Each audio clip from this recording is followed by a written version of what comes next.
pupunta ngayon ako sa San Roque, San Nicolas, Pangasinan for judging ng gulayan sa kanilang barangay. So thank you so much Mr. or SK Chairman Mr.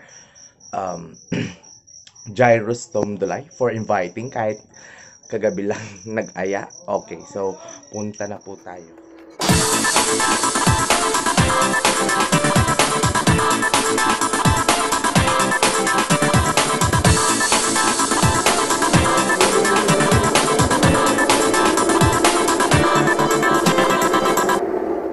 So ayun guys, nandito na kami sa first stop ng gulayan sa barangay ni Mr. Jairus Tomdulay. So titignan natin kung effective ba yung mga ginawa nila para ma-produce yung production. So pupunta na po tayo sa entry number 35. So natatakot pa again.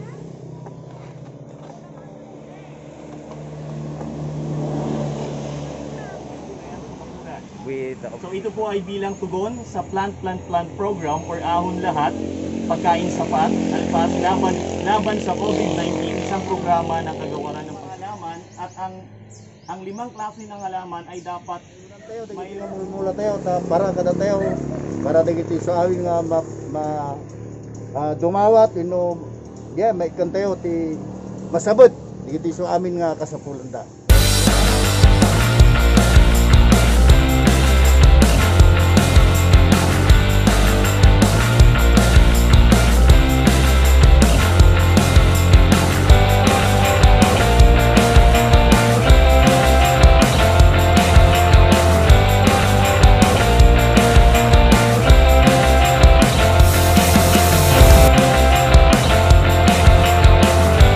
So nandito pa lang tayo sa pangalawang station. Ganito po pala dito. Kala ko isang ano lang lugar. So ilan po to, sirs? number 34 po. Ilang pupuntahan natin? Mga 52 po. Okay, yon. So 52 daw po na site ang pupuntahan natin. So number 2 pa lang po tayo. So mag-enjoy po tayo. So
nga guys, sobrang pagod yung nagawa namin.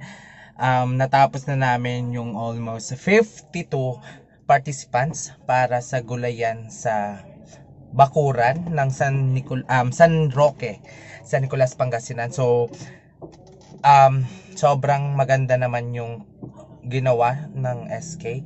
Nag-enjoy rin naman kami. So sana nag-enjoy rin kayo sa pagtitingin or sa videong ginawa namin. So i-edit ko na lang to. So thank you so much for watching.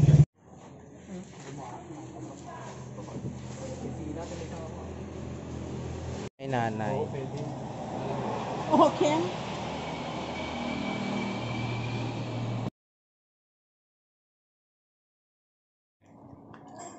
Okay, good morning. So, yan, tapos na po tayo ngayon na mag-judge sa ating SK Gulayan.